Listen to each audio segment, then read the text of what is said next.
Nouvelle technologie.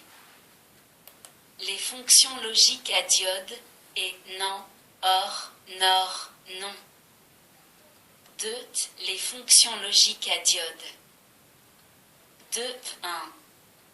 La fonction est à diode. La figure 8a représente la fonction et à diode. L'interrupteur I1 met l'entrée numéro 1 à VE1 égale VCC, c'est-à-dire à l'état binaire 1. L'interrupteur I2 met l'entrée numéro 2 à VE2 égale 0, c'est-à-dire à l'état binaire 0.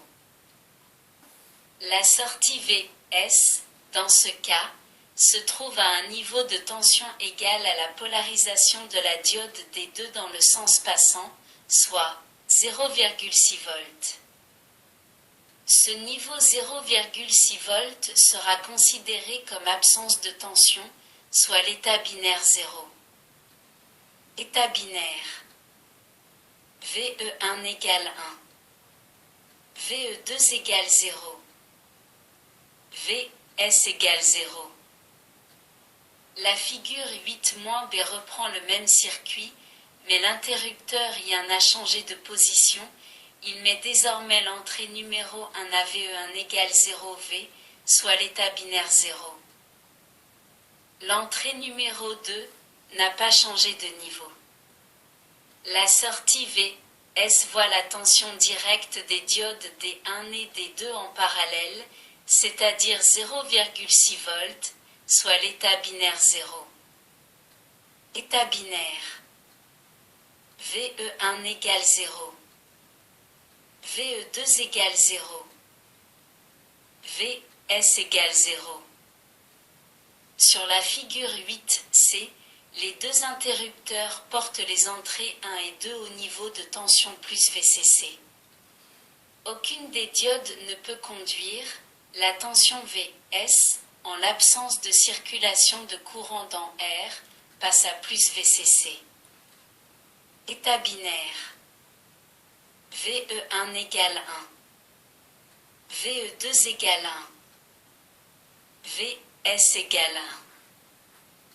Dans ce type de montage, il faut que l'entrée numéro 1 soit à l'état binaire 1, présence de tension, et que l'entrée numéro 2 soit à l'état binaire 1, pour que la sortie VS prenne l'état binaire 1. Dans tous les autres cas, la sortie VS prend l'état 0. On peut établir un tableau que vous connaissez déjà et qui résume les différents états de VS en fonction des entrées V, E et que l'on appelle le tableau de Carnot.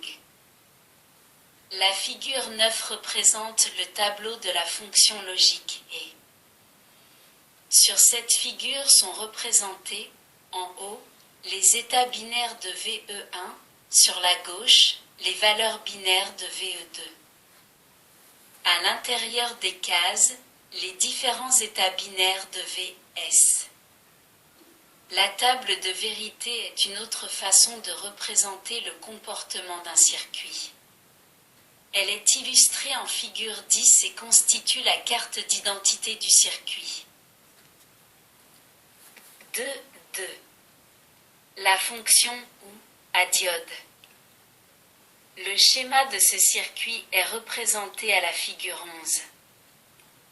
La sortie VS est à l'état 1 quand VE1 ou VE2 ou les deux sont à l'état 1. Les tableaux de la figure 12 représentent, sous des formes différentes, les états de sortie en fonction des états d'entrée pour l'opérateur ou inclusif, car il inclut le cas où VE1 et VE2 sont à l'état 1. 2.3. La fonction non.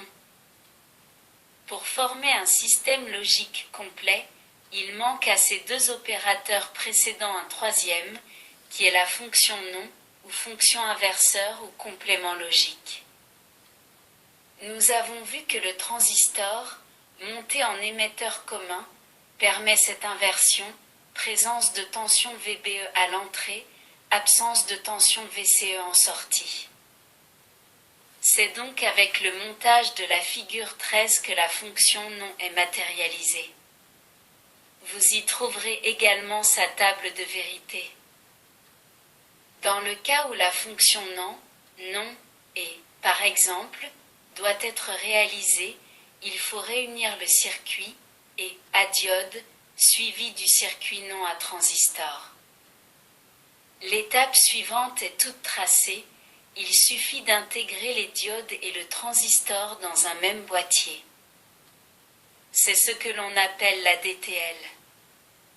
Diode transistor logique, logique à diode et transistor. 3. Fonction logique à diode et transistor DTL. 3.1. La fonction non. La figure 14 indique sa réalisation matérielle et sa table de vérité. Comme vous pouvez le constater, il s'agit de l'association du circuit et, précédemment décrit, figure 8, suivie d'un inverseur. 3.2.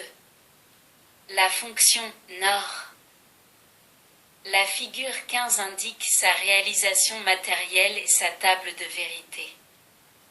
On ajoute au circuit ou de la figure 11 un inverseur.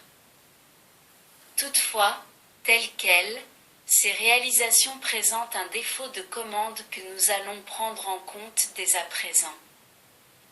3.3. Amélioration de la commande. La figure 16 représente l'association d'un opérateur avec un opérateur B. Quand la sortie de l'opérateur A doit être à l'état 0, en fait, elle ne l'est pas tout à fait car la tension T1 n'est pas un interrupteur parfait et la sortie se trouve à la tension VCE-SAT, environ 0,2 volts. À celle-ci vient s'ajouter la tension directe de la diode, VD, environ 0,6 volts. La tension VBE au lieu d'être à 0 se trouve au potentiel. VBE égale VD plus VCE saturation égale 0,6 plus 0,2 égale 0,8 volts. Cette tension est nettement suffisante pour que T2 conduise, alors qu'il devrait être bloqué. Reportez-vous à la figure 17. Sur le parcours du courant base de T2, plaçons une diode. La tension à ses bornes VD, la tension V est égale à V égale VD' plus VBE. Quand les deux opérateurs sont réunis et que la sortie de A est à 0, nous obtenons V égale VD' plus VB, E égale VD plus VCE saturation. Nous pouvons tirer VB, E égale VD plus VCE saturation moins VD'. En remplaçant par les valeurs de tension. VB, E égale 0,6 volts plus 0,2 volts moins 0,6 volts égale 0,2 volts. Cette tension n'est plus suffisante pour que T2 conduise et celui-ci se bloque. Désormais, nous adopterons cette modification pour tous les opérateurs DTL. La figure 18 reprend les circuits précédents en apportant ces modifications. Dans cette figure, les circuits NON et NOR, suivis d'un inverseur, ou circuit non, permettent d'obtenir les fonctions et ou qui sont matérialisées sur la figure 19 ainsi que leur table de vérité. Certains constructeurs réalisent encore cette technologie. Elle est, malgré tout, de moins en moins utilisée.